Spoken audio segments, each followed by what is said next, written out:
There was another fog, far away from the smog of Corvair. 600 miles to the north, across the wall that separated Ancelstier from the Old Kingdom. The wall where the Old Kingdom's magic really began, and Ancelstier's modern technology failed. This fog was different from its far southern cousin.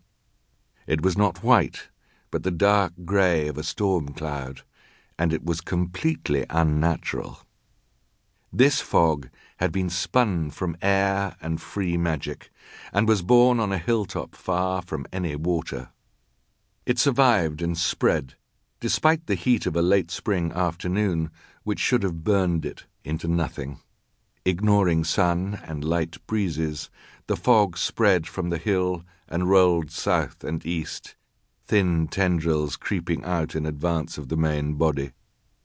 Half a league on from the hill, one of these tendrils separated into a cloud that rose high in the air and crossed the mighty river Rattelin. Once across, it sank to sit like a toad on the eastern bank, and new fog began to puff out of it. Soon the two arms of fog shrouded both western and eastern shores of the Rattelin, though the sun still shone on the river in between. Both river and fog sped at their very different paces towards the long cliffs. The river dashed along, getting faster and faster as it headed to the great waterfall, where it would plunge down more than 1,000 feet. The fog was slow and threatening. It thickened and rose higher as it rolled on. A few yards before it reached the long cliffs, the fog stopped, though it still grew thicker and rose higher, threatening the island that sat in the middle of the river and on the edge of the waterfall. An island with high white walls that enclosed a house and gardens. The fog did not spread across the river, nor lean in too far as it rose. There were unseen defences that held it back, that kept the sun shining on the white walls, the gardens, and the red-tiled house. The fog was a weapon, but it was only the first move in a battle, only the beginning of a siege.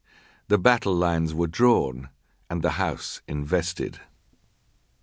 For the whole river-circled isle was Abhorsen's house, home to the Abhorsen, whose birthright and charge was to maintain the borders of life and death.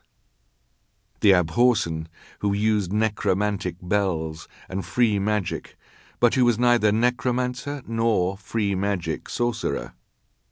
The Abhorsen, who sent any dead who trespassed in life back to whence they came. The creator of the fog knew that the Abhorsen was not actually in the house. The Abhorsen and her husband, the king, had been lured across the wall and would presumably be dealt with there.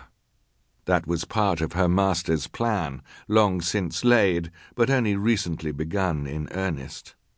The plan had many parts, in many countries, though the very heart and reason for it lay in the Old Kingdom. War, assassination, and refugees were elements of the plan, all manipulated by a scheming, subtle mind that had waited generations for everything to come to fruition. But as with any plan, there had already been complications and problems. Two of them were in the house. One was a young woman who had been sent south by the witches who lived in the glacier-clad mountain at the Rattelin's source.